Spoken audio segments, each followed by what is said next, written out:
देखिएगा, revision class में आपका स्वागत है। हमने मुगल कालीन का जितने शासक थे तो हम देखेंगे अब मुगल कालीन जो प्रशासन है, ये तो शुभ मुहूर्त में आ जाता है। मुगल कालीन प्रशासन, इसके बाद प्रशासन के बाद देखेंगे हम लोग चित्रकला जैसे है, स्थापत्य कला, सब देखते हैं। तो अगर वीडियो कंटेंट और वीडियो अच्छी लगती है तो आप सब्सक्राइब करें, ज़रूर से ज़रूर सब्सक्राइब करें, आपसे विनम्र निवेदन है।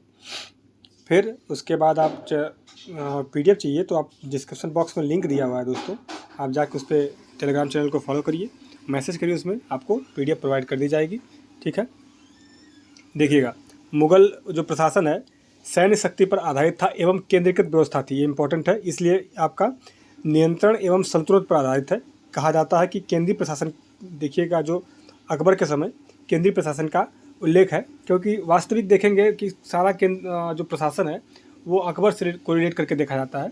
तो अकबर का देखिएगा, अकबर के शासनकाल में 4 मंत्री परिषद थे, जो आपका वजीर था, वकील, दीवान, मीर बख्शी और सद्र कहते थे। 4 मंत्री परिषद थी, देखिएगा। और जो 4 मंत्री परिषदों में आपका जो वजीर होता था, पहला है वजीर, वजीर वकील है, वजीर कहते हैं, वजीर याद रखिएगा।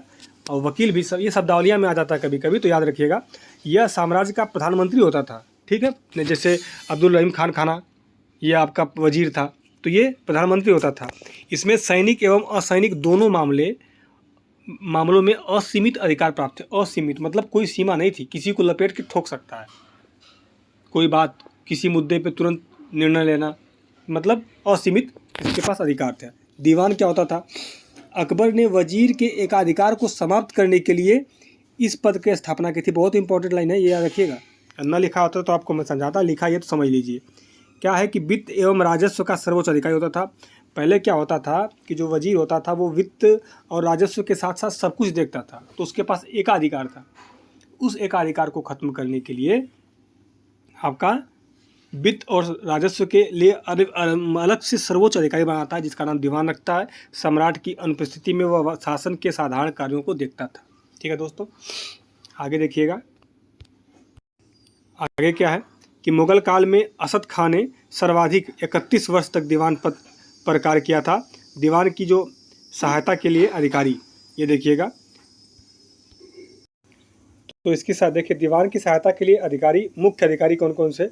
दीवाने खालिसा थे, शाही भूमि की देखभाल करने वाले अधिकारी। देखिए, जहाँ भी आपका खालसा भूमि, जहाँ भी खालसा दिखे मतलब सरकारी भूमि, याद रखिएगा। ठीक है, जैसे प्राचीन भारत में सीता दिखे तो सरकारी भूमि। दीवाने तन, वेतन एवं जागीरों की देखभाल करने वाला। मुस्तौफी जो है आय व्यय का निरीक्षक होता था। और जो मुशरिफ होता था आपका, मुशरिफ ये आपका मुंशी होता था, जैसे ये भी इन्हीं से रिलेटेड था। मीर बख्शी देखिएगा, एक अधिकारी मीर बख्शी है। यह सैन्य विभाग का सर्वोच्च होता था। इसका कार्य सैनिकों की भर्ती, सैनिकों का हुलिया रखना, रसद प्रबंधन, सेना के अनुशासन, सैनिकों के लिए हथियार, हाथी घोड़े का प्रबंधन आदि सब, एवं शाही महल की सुरक्षा, मनसबदारी व्यवस्था को सुचारू रूप से चलाना, ये सब आपका मीर बख्शी का काम था। बहुत इंपॉर्टेंट है कि मीर समा, अकबर ने इस पद की स्थापना के लिए आपका जो अकबर ने इस पद की जो स्थापना की थी, घरेलू मामलों का प्रधान होता था। यह सम्राट के परिवार, महल और उसकी दैनिक आवश्यकताओं की पूर्ति करता था, मीर समा। और इसके पास साम्राज्य के अंतर्गत आने वाले कारखानों प्रबंधन का स्वतंत्र भार होता था। देख क्या कहना चाहता है ये, जो मीर समा होता था वो जो राजमहल के घरेलू आपका मामलों का प्रधान, जैसे कि सम्राट के परिवार, महल, उसकी दैनिक आवश्यकता क्या क्या उसको पूर्ति करना, और साम्राज्य के अंतर्गत जितने कारखाने थे उनका प्रबंध का स्वतंत्र प्रभाव इसको हासिल था। एक आता है सदरे कुल, इसे कहते हैं सद्र उस सुदूर। यह धार्मिक मामलों में बादशाह का सलाहकार था और इसे शेख उल इस्लाम भी कहा जाता था। ठीक है, मुगल काल का सर्वप्रथम जो सद्र था वो शेख गदाई था। ठीक है, शेख गदाई। प्रांतीय प्रशासन देखिएगा, पहले प्रांत आते थे, सूबे प्रांत, ठीक है, फिर सरकार, जिला होता था, परगना या महल होते थे, और उसके बाद ग्राम या गांव होता था। ठीक है, अब देखिएगा क्या है, मुगल साम्राज्य में जो सूबे में बटा हुआ था, जो मुगल साम्राज्य था, पहले केंद्र सत्ता थी, तो जो केंद्र था वो सूबों में मतलब प्रांतों में बटा था। सूबा मतलब प्रांत। प्रमुख सर्वोच्च अधिकारी इसका सेपा सालार या सूबेदार था। ठीक है। सूबा जो जिलों में विभाजित था, सर्वोच्च इसका जो अधिकारी था वो फौजदार था। सरकार परगनों में विभाजित थी, ठीक, जो तहसील समझिए। सर्वोच्च अधिकारी इसका सिकदार होता था और परगना गाँव से मिलकर बनता था। इसका गांव या ग्राम अधिकारी सर्वोच्च इसका अधिकारी है मुकद्दम, चौधरी या खुद, ठीक है। आगे देखिएगा, सूबे जो प्रांत का प्रशासन देखिए। अकबर ने अपने संपूर्ण साम्राज्य को 12 सूबे में विभाजित किया था। अकबर ने अपने संपूर्ण साम्राज्य को 12 सूबों में आपका विभाजित किया था। इसके जितने पूरा साम्राज्य था उन साम्राज्यों में 12 प्रांतों में 12 सूबों में विभाजित किया था। अंतिम समय में दक्षिण भारत के लिए आपका दक्षिण भारत के बरार, खानदेश और अहमदनगर जीतकर सूबों में शामिल कर दिया। अतः कुल सूबों की संख्या 15 हो गई। जो लास्ट समय में 12 से इसका 15 होता है, जब यह बरार को, खानदेश को और अहमदनगर को जीतता है। तो शाहजहाँ ने कश्मीर, ठट्टा और उड़ीसा को स्वतंत्र सूबा बना दिया। तो शाहजहाँ के काल में सूबों की संख्या 18 हो गई, ठीक है। पहले 12, फिर 3 जीत लिया दक्षिण भारत का, बरार, खानदेश, अहमदनगर, तो 15। शाहजहाँ ने फिर क्या किया, कश्मीर, ठट्टा, उड़ीसा जीता तो 18। औरंगजेब बीजापुर और गोलकुंडा जीत लेता है तो 20 हो जाता है, ठीक है। ये सूबों की संख्या 20 हो जाती है। सूबे के अधिकारी सिपा सालार या सूबेदार या गवर्नर, यह सूबे का प्रमुख अधिकारी होता था। इसे सूबे का संपूर्ण सैनिक एवं असैनिक अधिकार प्राप्त था। मुगल काल में सूबेदारों की किसी भी, देखिएगा लिखा है कि मुगल काल में सूबेदारों को किसी भी राज्य से संधियां तथा आपका सरदारों को मनसब प्रदान करने का अधिकार नहीं था। यह अपवाद में क्या है कि गुजरात के सूबेदार तोडरमल को राजपूतों से संधियां और आपके मनसन पर प्रदान करने का अधिकार था। एक अपवाद है, और कोई भी जो सूबेदार होता था वो आपका संधि नहीं तो आपका संधियां नहीं कर सकता था, ठीक है, मनसब नहीं ले सकता था। आगे देखेंगे, ये प्रांतीय दीवान देखिएगा। प्रांतीय दीवान क्या है, इस पद का सृजन अकबर ने सूबेदारों की शक्ति को नियंत्रित करने के लिए किया था। यह सूबे का वित्त अधिकारी एवं राजस्व का प्रमुख होता था, जबकि सूबेदार जो होता था वो कार्यकारिणी प्रमुख था। दीवान का कार्य क्या होता था कि वह दीवान का कार्य भू राजस्व व अन्य करों की वसूली करना, आय व्यय का हिसाब रखना, सूबे के आर्थिक स्थिति की सूचना केंद्रीय सरकार को देना। सूबेदार व दीवान एक दूसरे के नियंत्रण रखते थे। मतलब जो दो एक लेवल के अधिकारी हो जाएंगे तो वो उनकर चाँप के रगड़ दी, उनकी चाँप के रगड़ दी, मतलब बराबर हो जाएंगे, ठीक है। आगे देखिए, बक्सी तालाब नहीं, बक्सी की नियुक्ति केंद्रीय मीर बक्सी के अनुरोध पर शाही दरबार द्वारा की जाती थी, और बक्सी का मुख्य कार्य सूबे की सेना का देखभाल होता था, ठीक है।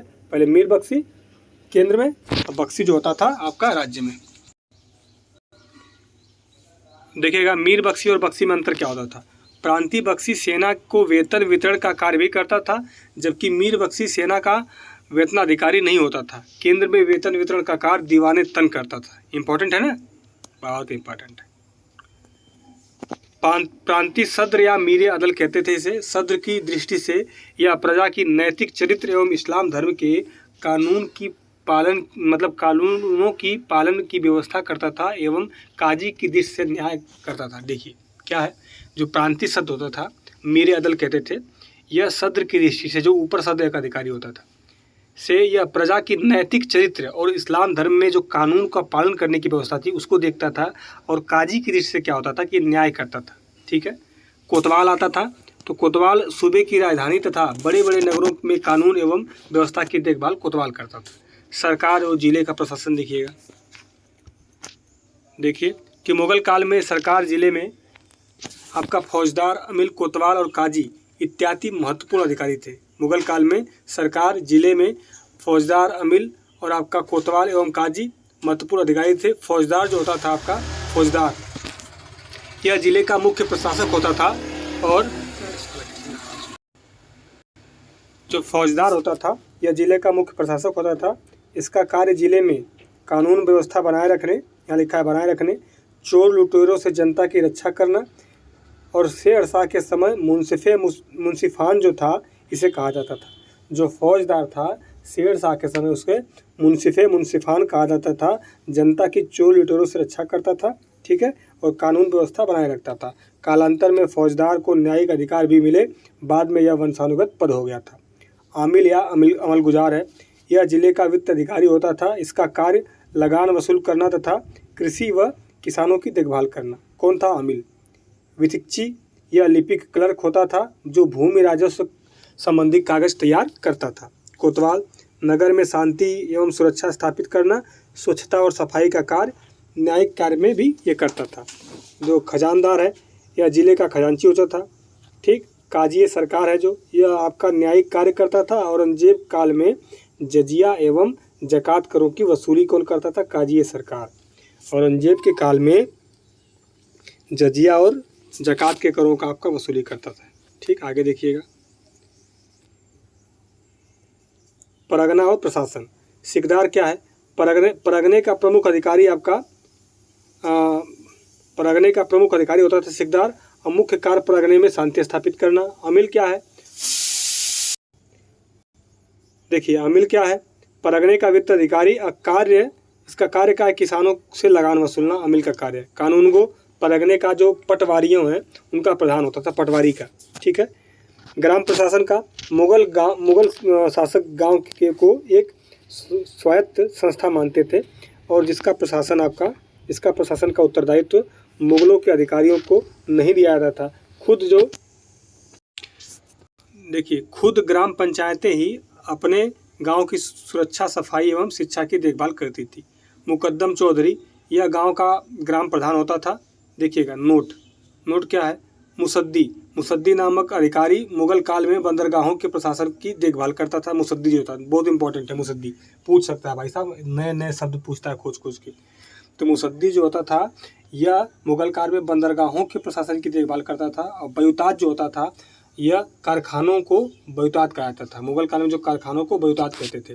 खिलात या खिल्लत कहते हैं, एक सम्मान पोशाक थी जिसे बादशाह विशेष अवसरों पर पहनता था। अकबर ने अपने दूत भगवंत दास के साथ महाराणा प्रताप के लिए खिलत पोशाक भेजी थी जिसे महाराणा प्रताप ने अकबर के सम्मान में पहना था। क्या कहना चाहता है कि जो खिलत था एक पोशाक था, जो विशेष पोशाक था, वो बादशाह विशेष अवसरों पे पहनता था। लेकिन अकबर अपने दूत भगवंत दास के साथ महाराणा प्रताप के लिए खिलत पोशाक भेजी थी और जिसे महाराणा प्रताप ने अकबर के सम्मान में पहना भी था। देखिएगा, मुगलकालीन सिक्के। अकबर ने काबुल में चांदी का शाहरुख, इम्पोर्टेंट है, अकबर नहीं बाबर, कहाँ मेरा दिमाग है, बाबर ने आपका काबुल में चांदी का शाहरुख, मतलब चांदी का सिक्का चलाया, उसका नाम शाहरुख रखा। कंधार में बाबरी नामक सिक्का चलाया था। शेर शाह ने आपका चांदी का सिक्का चलाया था, रुपया, और ताबे का टका, पैसा नहीं टका। ठीक, ये पैसा याद रखिएगा, लेकिन टका, चांदी का टका। अकबर ने सोने का सबसे बड़ा सिक्का संबल चलाया था। अन्य सोने का सिक्का इलाही चलाया था। यह गोलाकार सिक्का था। जो इलाही था, इलाही इलाहाबाद गोल है तो आपका गोलाकार सिक्का था ये। देखिएगा, अकबर ने चांदी का एक वर्गाकार सिक्का जो जलाली चलाया था, जलाली एवं तांबे का सिक्का दाम चलाया था। ठीक है। अकबर ने अपने कुछ सिक्कों पर राम और सीता की मूर्ति का अंकन किया था, बहुत इंपॉर्टेंट है। तांबे का सबसे छोटा सिक्का जिसे जीतल कहा जाता था। ठीक है, जीतल। जहांगीर ने निसार नामक सिक्के चलाए थे। शाहजहां ने आना नामक सिक्के चलाए थे। जहांगीर ने निसार और आपका शाहजहां ने आना। मुगल कालीन में सर्वाधिक रुपए की ढलाई औरंगजेब के काल में हुई थी, गधे के काल में। मुगल काल में टकसाल के अधिकारी को दरोगाए दारुल जर्ब कहा जाता था। सिक्कों पर अपनी आकृति खुदवाने की शुरुआत जहांगीर ने की थी। सलीम, अनारकली तुम नाचोगी। मनसबदारी व्यवस्था क्या थी, वो इम्पोर्टेंट है। देखिएगा, मनसबदारी व्यवस्था सरकारी सोपान व्यवस्था से संबंधित थी। ठीक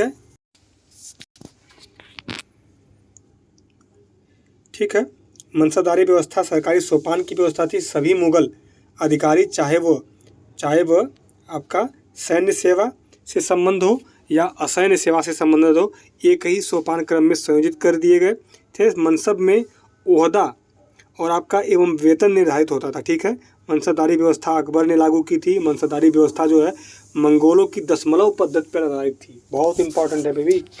ठीक है भाइयों मेरे, देखिएगा, अकबर ने अपने अंतिम वर्षों में, बहुत इंपॉर्टेंट है ये, अकबर ने अपने अंतिम वर्षों में मनसबदारी व्यवस्था में जात और सवार नामक आपका द्वैध मनसब प्रथा प्रारंभ की थी। इससे यूपीएससी क्वेश्चन पूछ चुका है जात सवार से, बहुत इंपॉर्टेंट है, याद रखिएगा।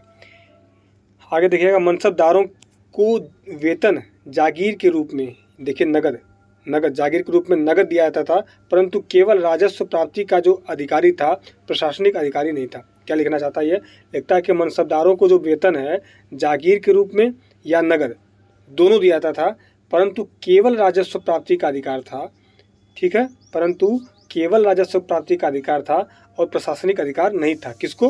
मनसबदारों को। मृत्यु या पदच्युति के बाद जागीर वापस करनी होती थी, वंशानुगत नहीं था। मनसबदारी में परिवर्तन क्या है? जहांगीर ने मनसबदारी व्यवस्था को दुअस्पा और सिंहस्पा के दर्जे पर आपका लागू किया था। ये इंपॉर्टेंट है, देखिएगा। शाहजहां ने मनसबदारी में आपका मासिक व्यवस्था प्रारंभ की और इसके अंतर्गत आपका मनसबदारों के वेतन जागीर से होने वाला आपका जो निर्धारित आय के स्थान पर जागीर पर होने वाले वास्तविक आय के अनुसार 12 के मापदंड पर निर्धारित किया गया। क्या कहना चाहता है शाहजहां? क्या कहता है? शाहजहां ने मनसबदारी में मासिक व्यवस्था प्रारंभ, मतलब महीने का व्यवस्था प्रारंभ किया था। इसके अंतर्गत मनसबदारों को वेतन, ठीक है, जागीर से होने वाली निर्धारित आय के स्थान पर जागीर पर होने वाली वास्तविक आय के अनुसार 12 के माप पर आपका दंड निर्धारित किया गया था। इंपॉर्टेंट है ये। औरंगजेब के काल में मसरूत व्यवस्था थी, सवार संख्या की अतिरिक्त वृद्धि करना और आपका शुरू की, ठीक है, इसने ये मसरूत व्यवस्था शुरू की। ऐसे मनसबदार को किसी महत्वपूर्ण पद या अभियान हेतु नियुक्त करते समय होता था। ठीक है, 2 अस्पा सिंह अस्पा, मतलब 1 पे 2 रखना। देखिएगा, मनसबदारी यहाँ लिखा है, मनसबदारी व्यवस्था में मराठों की नियुक्ति शाहजहां ने अहमदनगर अभियान में से प्रारंभ की थी। जो मनसबदारी व्यवस्था में जो मराठे थे उनकी नियुक्ति शाहजहां ने शुरू की थी अहमदनगर अभियान पे। सबसे अधिक मराठा मनसबदार औरंगजेब के समय थे। ठीक, निम्न अस्पा क्या है? अभी जो ऊपर मतलब लास्ट में समझाते देखिए लिखा है, तो आपको सब लिखा है। 2 सैनिक के बीच 1 घोड़ा होता था, इसे निम्न अस्पा कहते थे। यक अस्पा क्या था? वे सैनिक जिनके पास केवल 1 घोड़ा होता था। दु अस्पा वह घुड़सवार जिनके पास 2 घोड़े होते थे। सिंह अस्पा वह घुड़सवार जिनके पास 3 घोड़े होते थे।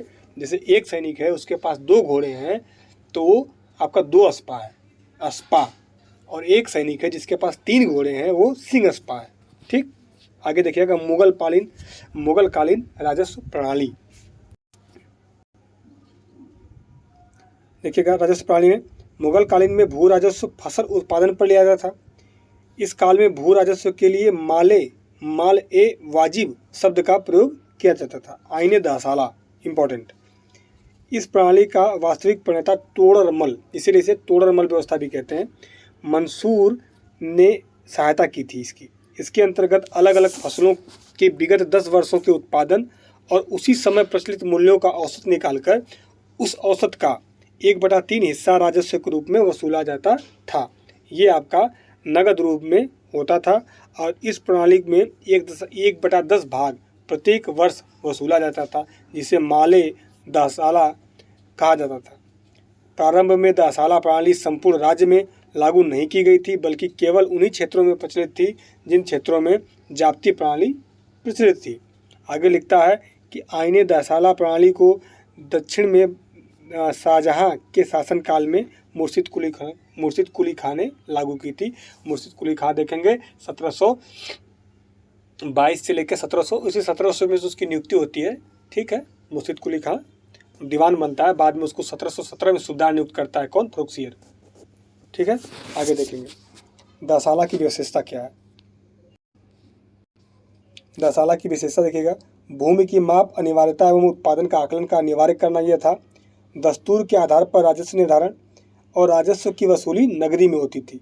इसका लाभ क्या था? भूमि का माप था, जांच इसकी संभव हो सकी। अधिकारियों की मनमानी समाप्त हो गई। राजस्व की मांग में उतार चढ़ाव में कमी आ गई। 10 साल का एवरेज निकाल के वसूल लेंगे तो सब बराबर हो जाएगा। दहसाला पद्धति की सीमाएं क्या थी? उत्पादकता की अनिश्चितता का दंड केवल किसान को भुगतान पड़ता था और यह एक महंगी प्रणाली थी। इसमें माप करने वाले के लिए आपका प्रति बीघा एक दाम की दर से जड़ीवाना दिया जाता था। देखिए ये आपका मेंस में जब एनसीईआरटी करेंगे आप तो इतने पॉइंट दे रखे हैं ना इसमें आपको कि आप कहीं से भी कुछ भी कोई आंसर छाप सकते हैं, ठीक। इसलिए ज़बरदस्त आपके लिए है। देखिएगा, कनकूत कहते हैं नक्श या इसे दानबंदी कहते हैं, दानाबंदी। आगे देखिएगा, औरंगजेब ने नस्क पद्धति अपनाई थी। इस पद्धति में अनाज की उत्पादकता का आकलन किया जाता था और इसमें पूरे गांव के आधार पर कर निर्धारण होता था। यह पिछले कर निर्धारण पर लगाया गया एक अनुमान था। नोट क्या है कि मुगल काल में राजस्व की इजारा प्रथा को नहीं अपनाया गया, परंतु अपवाद स्वरूप किसी किसी स्थान पर प्रचलित थी। देखिएगा, गुप्त आपका कालीन चित्रकला, ठीक है। तो मुगल कालीन चित्रकला, नेक्स्ट वीडियो में देखते हैं। और जो भी आप अगर पिछली वीडियो नहीं देखें आप तो प्लेलिस्ट में जाके वीडियो देख सकते हैं। जल्दी क्लास कंप्लीट हो जाएगी, ठीक है। धन्यवाद, जय हिंद।